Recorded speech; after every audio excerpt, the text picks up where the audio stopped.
Hi అండి. అందరికీ నమస్కారం. Welcome to my channel. ఈ వీడియోలో ప్రభుత్వ ఉద్యోగులకు మరియు పెన్షనర్లకు కొత్త వేతన సవరణ సంఘం నివేదిక, కొత్త పీఆర్‌సీ నివేదిక సమర్పణకు డేట్ ఫిక్స్. మరి పూర్తి వివరాలేంటో వీడియోలో తెలుసుకుందాం. వీడియోనైతే ఎక్కడ గాని స్కిప్ చేయకుండా ఎండ్ వరకు చూసేయండి. అప్పుడే ఇన్ఫర్మేషన్ పూర్తిగా అర్థమవుతుంది. అలాగే వీడియో చూస్తున్న ప్రతి ఒక్కరు వీడియోకి లైక్ చేయండి ఫ్రెండ్స్. ఈ వీడియోని తోటి ఉద్యోగ, పెన్షనర్ మిత్రులతో అయితే షేర్ చేయండి. కొత్తగా మన ఛానెల్‌ని చూస్తున్నవారు ఇంకా ఎవరైనా సబ్స్క్రైబ్ చేసుకోనట్లయితే వెంటనే మన ఛానెల్‌ని సబ్స్క్రైబ్ చేసుకోండి. సో, దీని ద్వారా నేను చేసే లేటెస్ట్ వీడియోస్ అన్నీ మీ వరకు రీచ్ అవుతాయి. ఇక ఆలస్యం చేయకుండా వివరాల్లోకైతే వెళ్ళిపోదాము.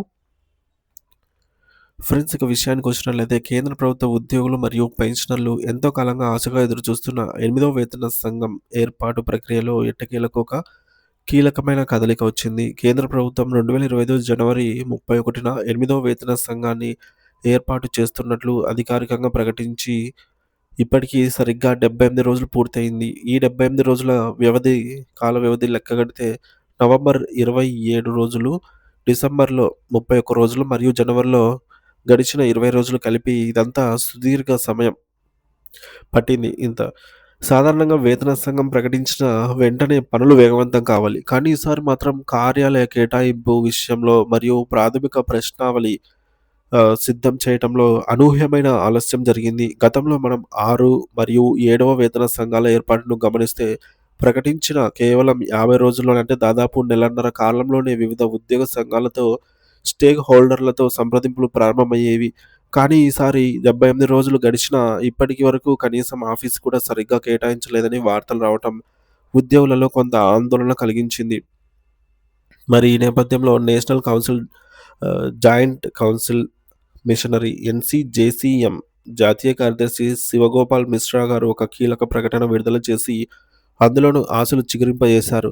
కేంద్ర ప్రభుత్వ ఉద్యోగుల సమస్యలపై పోరాడే ఈ జాతీయ కౌన్సిల్ తన సభ్యులతో పాటు వివిధ యూనియన్లకు చెందిన వారు సుమారు 14-15 మంది ప్రతినిధులతో ఒక ప్రత్యేక డ్రాఫ్టింగ్ కమిటీని ఏర్పాటు చేసింది. ఈ కమిటీ సభ్యులందరూ కలిసి 8వ వేతన సంఘం అడిగే ప్రశ్నలకు మరియు ఉద్యోగుల డిమాండ్లకు సంబంధించి ఒక సమగ్రమైన ముసాయిదాను సిద్ధం చేయాల్సి ఉంటుంది. వాస్తవానికి ఈ డ్రాఫ్టింగ్ కమిటీ గతేడాది డిసెంబర్ 15 నాటికే ప్రాథమిక నివేదికను సిద్ధం చేసుకోవాలని లక్ష్యంగా పెట్టుకుంది. తద్వారా వేతన సంఘం పని ప్రారంభించగానే తమ అభ్యర్థనను సమర్పించవచ్చని భావించింది. సో, ఇప్పుడు ఈ కమిటీ సభ్యులందరినీ ఢిల్లీకి రావాల్సిందిగా పిలుపునిచ్చారు. ఈ కీలక సమావేశం కోసం కమిటీ సభ్యులు జనవరి 25, 2026 నుండి నెలాఖరు వరకు సుమారు ఒక వారం లేదా 10 రోజుల పాటు ఢిల్లీలోనే ఉండి పూర్తిస్థాయి డ్రాఫ్ట్‌ను ఫైనలైజ్ చేస్తారు. ఎట్టకేలకు 8వ వేతన సంఘానికి న్యూఢిల్లీలో జనపథ్ జాన్‌పథ్ రోడ్డులో ఉన్న చంద్రలోక్ బిల్డింగ్, సో, అడ్రస్ అయితే చూడొచ్చు. సో, ఈ బిల్డింగ్‌లోని ఆఫీసును కేటాయిస్తున్నట్టుగా, సో, పీఆర్‌సీ కోసం ఒక ఆఫీస్ అయితే ఇక్కడ చంద్రలోక్ బిల్డింగ్ న్యూఢిల్లీలో కేటాయిస్తున్నట్టుగా ఆఫీసును ప్రకటించిందనమాట ప్రభుత్వం. మరి ఈ కార్యాలయ చిరునామా ఖరారు కావడంతో 8వ వేతన సంఘం పనులు అధికారికంగా మరియు పూర్తి స్థాయిలో వేగవంతం కానున్నాయని అర్థమవుతోంది. వేతన సంఘం పని ప్రారంభించిన వెంటనే మొదటగా ఒక ప్రశ్నావళి విడుదల చేస్తుంది. ఇందులో దాదాపు 30-40 వరకు కీలక ప్రశ్నలు ఉంటాయి. ఉద్యోగుల వేతన సవరణ ఎంత ఉండాలి? అలవెన్స్‌లు ఎలా ఉండాలి? ప్రస్తుత ద్రవ్యోల్బణం దృష్ట్యా జీతాలు ఎలా పెంచాలి? అనేటటువంటి అనేక అంశాలపై ఈ యొక్క ప్రశ్నలైతే ఉంటాయి. ఈ ప్రశ్నావళికి సమాధానం ఇచ్చే అవకాశం కేవలం యూనియన్‌లకే కాకుండా వ్యక్తిగతంగా ప్రతి ఉద్యోగికి లేదా వివిధ విభాగాల అసోసియేషన్‌లకు కూడా ఉంటుంది. ఉదాహరణకు ఇప్పటికే పోస్టల్ విభాగం వారు ఎఫ్ఎన్‌పిఓ ద్వారా 60 పేజీలతో కూడిన ఒక భారీ రిప్రజెంట్‌ను సిద్ధం చేశారు. అందులో పోస్టల్ ఉద్యోగులు ఎదుర్కొంటున్న ప్రత్యేక సమస్యలు, వారి వేతనాల్లో ఉండవలసిన మార్పుల గురించి సవివరంగా వివరించారు. ఇలాగే ప్రతి విభాగం వారు తమ క్యాడర్‌లలో ఉన్న ప్రత్యేక సమస్యలను, దశాబ్దాల కాలం పాటు పెండింగ్‌లో ఉన్న డిమాండ్‌లను ఈ కమిషన్ దృష్టికి తీసుకెళ్లాలి. ఎందుకంటే వేతన సంఘం నిర్ణయాలు కేవలం జీతం పెంచడమే కాకుండా ప్రమోషన్‌లు, గ్రేడ్ పే మరియు ఇతర సేవా నిబంధనలను కూడా ప్రభావితం చేస్తాయి.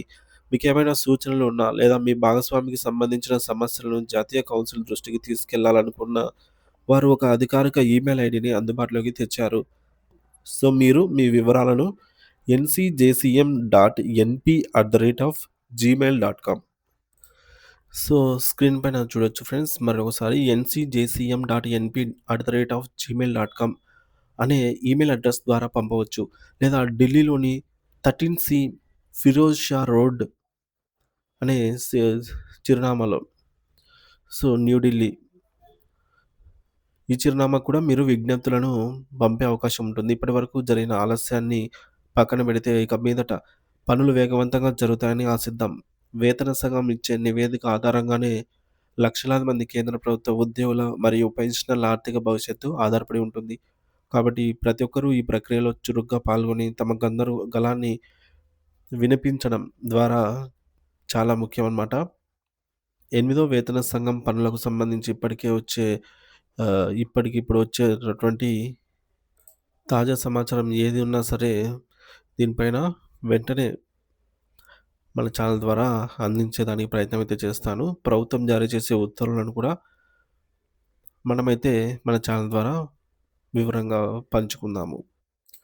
సో, ఇక ఇక నుంచి పీఆర్‌సీ ప్రక్రియ ఎలా మలుపు తిరగబోతుంది? సో, నివేదిక సమర్పణకు ఎంత కాలం పడుతుంది? ఇవన్నీ గూడా మనము ప్రతి ఒక్కటి గూడా ప్రభుత్వం నుంచి వచ్చే అప్డేట్స్‌తో అనుసంధానం చేసుకొని అప్డేట్స్ అయితే మన ఛానల్ ద్వారా తెలుసుకుందాం friends. Thank you for watching this video.